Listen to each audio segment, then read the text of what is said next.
inoculation?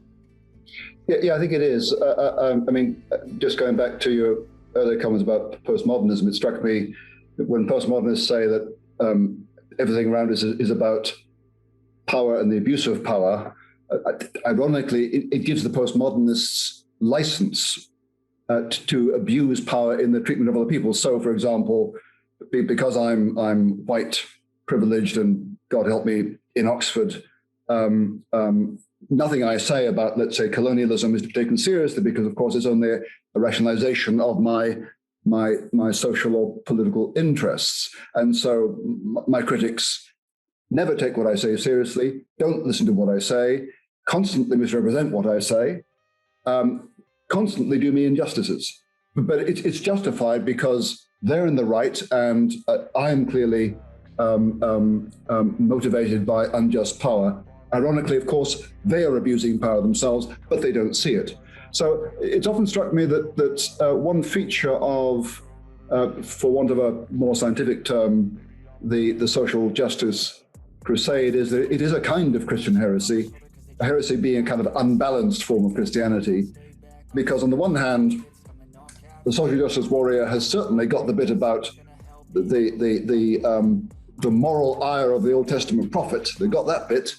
And hypothetical concern for the dispossessed. And indeed, absolutely. So that's all right. But what they lack is a Christian sense of compassion for weak, feeble humanity, which we all are.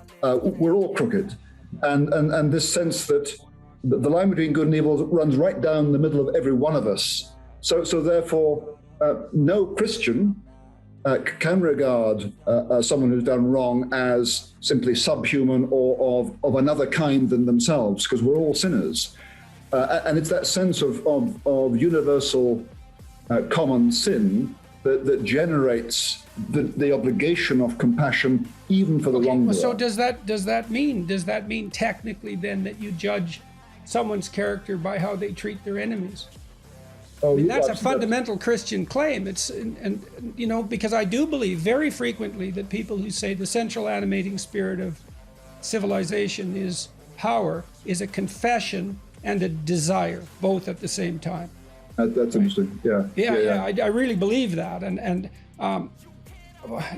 in any case, so the issue of the enemy. So there's a couple of thoughts that are jumbled together in my mind. So I was thinking, one of the things I tried to figure out for a very long time was why the snake in the Garden of Eden was associated with Satan. It's a very, very weird thing, and it's outside the domain of rationality. It's an intuitive leap of unbelievable magnitude. When I think I figured it out, it just about flattened me. So there's an idea that the snake is the enemy of mankind, and that's a biological reality. The serpent, the devouring serpent, is the enemy of mammals. We could say that. It's a very old idea. So then the question is, well, we have an enemy that we have to contend with, right? That's an adaptive question. What is the enemy? Well, it's a snake. Well, it's a snake in the garden. And that means that no matter how well you build the walls and how carefully you aggregate the territory, there's still that possibility of malevolence. And so then the question is, well, what's the malevolence? Well, it's the snake. Well, maybe it's the existence of snakes, but then it gets psychologized. It's like, well, it's the snake in your soul. You know, it could be the snake in your enemy, but then even more sophisticated, it's not. No, the ultimate enemy is the snake in your soul. And you see that right away in Genesis with the story of Cain and Abel, because Cain is possessed by the enemy, the adversary, right? It's an analogy of the story. It's an analog of the relationship between Christ and Satan, more concretized. But it's so sophisticated, right? Because one of the things that humanity has to figure out is what's our enemy? What can destroy us? It's like, well, the snake, that's natural world and predation. It's, well, what about that in other people? Well, yes, what about that? We can demonize the enemy in no time. But if we're really sophisticated, we think, no. The most fundamental adversary is the one within.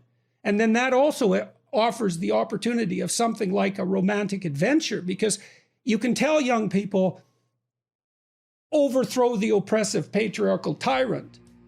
Or you could say, no, you should seriously contend with the evil within. That's a far more difficult endeavor and a far more noble endeavor. And it seems to me that that's something a religiously inspired humanities would make that a central issue. And that's part of the building of character. So your point about the snake is well taken. On the one hand, it is a kind of objectification of evil because the evil lies in the snake, right? But your point is well taken. The snake is in the garden. No one explained how it got there. It's just there. It's on the inside, not the outside. So here's a question to you. That all makes sense, and what that means is that no human enemy can ever be entirely the enemy, because the enemy is also us, and so that's a restraint on the way in which we treat that's those why who are I've in fact our been enemies. trying to lecture to my students about Nazism, particularly the concentration camp situation, that the best way to understand that is as a perpetrator, not a victim. Oh yeah. But okay, Yes. so do your students get this? Because the social justice them. It terrifies them. social justice warriors don't seem to get it. They're never Just- taught it. They're never taught Okay. it. They don't take this, like I took the idea that there was something to learn from Nazism and what happened in the communist states seriously. It's like there's an idea that's promoted in particular by Jewish people, and rightly so, that we should never forget what happened in Nazi Germany. But then I think, well, what do you mean forget? You mean remember? Well, what do you mean remember? You mean understand? Well, what does it mean to understand? That's easy. You're the perpetrator. So you have to think, well, would you have been a Nazi concentration camp guard? It's possible that the answer is no, but it's also possible that the answer is yes, because they were people. And there isn't that much evidence. The evidence that they were all psychopathic, that's pretty slim. There were certainly psychopaths among them. And so that's a terrifying thing to contend with. It's like, you weren't the victim. You weren't the hero who rescued the Jews. Or maybe you're all of those, and fair enough. We could investigate all those possibilities, but perpetrator, that's right up there, man. And then you could see, well, the social justice warriors are insisting upon that in some sense too. Because they say, well, look at the evil. It's like, fair enough, who can dispute that? But it's the locale. It's because they're not, the responsibility isn't within it, becomes too easily pathologized. That's what it looks like to me. And it takes away the adventure. I mean, this is one of the things that I've been trying to talk to Christian professors. I don't mean professors technically, but about the fact that the adventure that's part and parcel